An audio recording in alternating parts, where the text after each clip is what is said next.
धन्यवाद।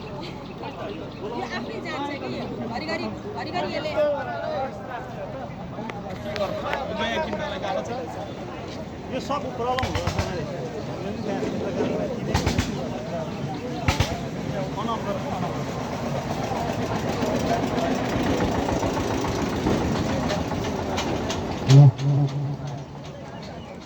धन्यवाद। आदरणीय खर्साडाँगी निवासी सम्पूर्ण आमा बुबा दाजुभाइ दिदीबहिनीहरू र राष्ट्रिय स्वतन्त्र पार्टीको एकदम पवित्र उद्देश्य भ्रष्टाचार उन्मूलन गर्ने, सुशासन कायम गर्ने, देशमा उद्योग धन्दा कल कारखाना खोल्ने, स्वरोजगार स्थापना गर्ने यो उद्देश्य लिएर यो उद्देश्य परिपूर्ति गर्नको लागि राष्ट्रिय स्वतन्त्र पार्टीको अभियानमा लाग्नुभएका सम्पूर्ण आदरणीय घन्टी मित्रहरू सबैमा म प्रेमलाल चौधरीको तर्फबाट यहाँहरूलाई घन्टीमै अभिवादन व्यक्त गर्न चाहन्छु। जय घन्टी। नमस्कार। आदरणीय साथीहरू, म धेरै बोल्दिन। यो चुनाव मात्र चुनाव होइन, यो एउटा इतिहास लेखाउने समय हो। तपाईँ हामीले सोच्नुपर्छ, तपाईँ हामीले सम्झनुपर्छ। 48 सालदेखि हामी परको कुरा नजाउँ, 48 साल यता प्रजातन्त्रको पुनर्स्थापना भएपछि तपाईँ हामीले देखेका छौँ धेरैवटा चुनावमा हामीहरूले धेरैवटा चुनाव चिन्हलाई मत हालेर हामीले सरकार बनाउन पठाएका छौँ, तर परिणाम के पायौँ? आज कुनै पनि देशले आफ्नो आर्थिक उत्पादन गरेर आर्थिक वृद्धि गरेर वस्तु तथा सेवा उत्पादन गरेर विदेश निर्यात गर्छन् भने तपाईँ हाम्रो नेपाल चाहिँ मानव निर्यात गर्ने देश बनेको छ, हो कि होइन? हामीहरूले मानव निर्यात गर्ने हो र होइन? यसलाई अब हटाउने हो। मानव निर्यात गर्ने परिस्थितिलाई हामीहरूले खतम गर्ने हो। यही स्वदेशमै रोजगार सिर्जना गर्ने हो। रोजगार सिर्जना कसरी हुन्छ? उद्यम स्थापना गरेर हुन्छ। उद्यम स्थापना गर्ने हो। कृषिमा आधारित उद्यमको पनि सानसानो उद्यम होइन।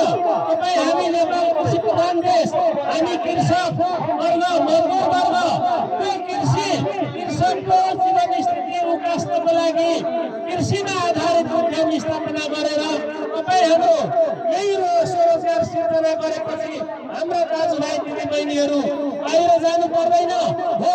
हामीले टेक्निकल ज्ञान लिनका लागि आवश्यक सिक्नका लागि विदेश जाउँला, तर रोजगार गर्नको लागि भनेर तपाईँ हामीले विदेश जानु नपर्ने स्थिति बनाउनु पर्छ भनेर हामी राष्ट्रिय स्वतन्त्र पार्टीमा लागेका छौँ।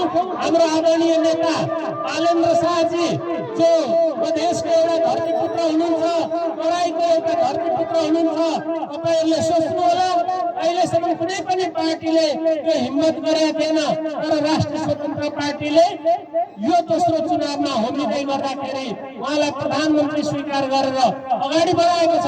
त्यसो हुँदा आज पूर्व कोशी प्रदेशदेखि लिएर सुदूरपश्चिम प्रदेशसम्म सारा नेपाल जागेको छ, सारा नेपाली जागेको छ।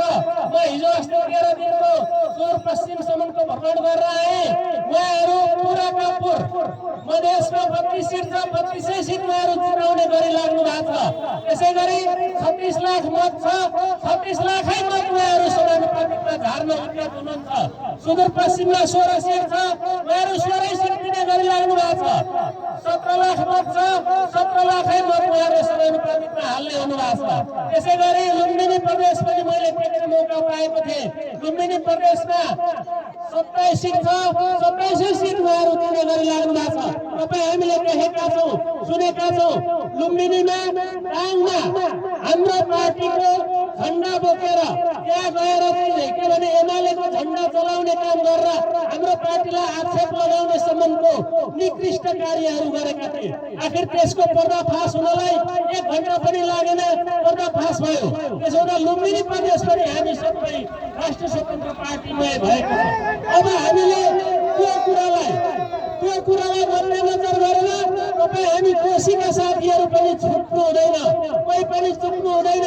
कोशीमा 28 वटा सिट छ, 28 वटा सिट हामीहरूले दिएर राष्ट्रिय स्वतन्त्र पार्टीको 2/3 बहुमतको सरकार बनाउन सहयोग गर्नुपर्छ।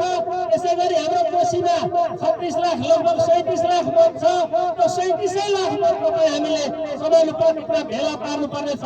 त्यसका लागि तपाईँ हामी जो जहाँ छौँ, जुन अवस्थामा छौँ, तपाईँ हामीले अब यो मत सङ्कलनका लागि यो मत तपाईँको चाहिँ के भने राष्ट्र रूपमा जाहेर गर्नको लागि अगाडि बढ्नुपर्छ।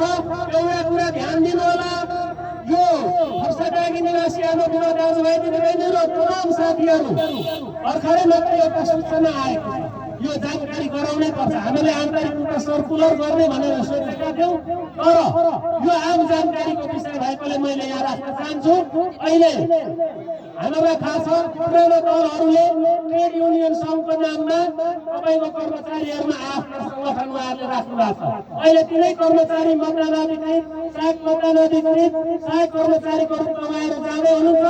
उहाँहरूले आन्तरिक गोप्य सूचना अनुसार सर्कुलर गर्नुभएको छ कि सेन्सिटिभ मतदान केन्द्रहरूमा जस्तो हाम्रो आदरणीय बालेन्द्र शाहजीको निर्वाचन क्षेत्र, हाम्रो आदरणीय तपाईँको चाहिँ रवि लामी छानेको क्षेत्र, यस्ता यस्ता ठाउँमा, अनि त्यो तपाईँको चाहिँ के भने अमरेश कुमार सिंह जहाँ गगन थापा लड्ने हुनुहुन्छ, यस्ता यस्ता ठाउँमा उहाँहरूले चाहिँ मतपत्रमा चाहिँ कुनै मतपत्रमा सही नगर्नु भन्ने खालको आन्तरिक सर्कुलर जारी गर्नुभएको छ। यो सर्कुलरले के हुन्छ भने भोलि हाम्रो मत जाँदै गर्दाखेरि त्यो मत बदर हुन सक्ने सम्भावना छ।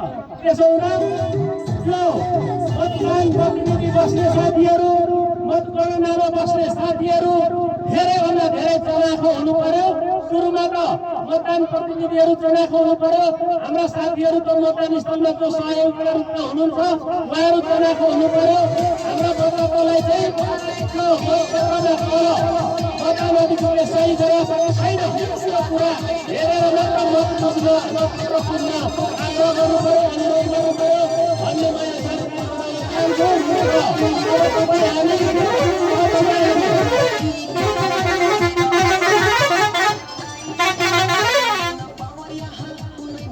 अब तपाईँ हामीले बुझ्नुपर्छ। अर्को कुरा पिछे कुरा, यहाँ धेरैजना विपक्षी उम्मेदवारहरू डाइरेक्टली भनिराख्नु भएको छ, एउटा भोट त मलाई दिए, एउटा घन्टीलाई दिए पनि भनिराख्नु भएको छ। यो भुल भुलैयामा कहीँ पर्नु हुँदैन।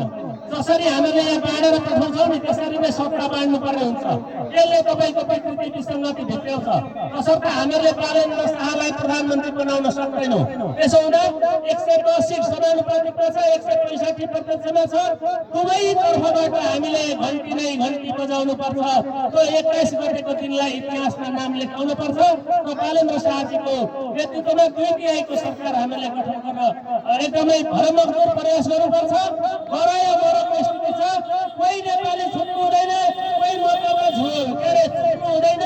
यो अवसरलाई तपाईँ हामीले एउटा इतिहासमा एउटा युगान्तकारी नाम लेखाउने दिनको रूपमा अभियान लिएर हिँड्नुपर्छ। अब खुल्ला प्रचार भनेको आज 16 गते भइसक्यो, 17, 18 अब भोलि र पर्सि मात्र छ।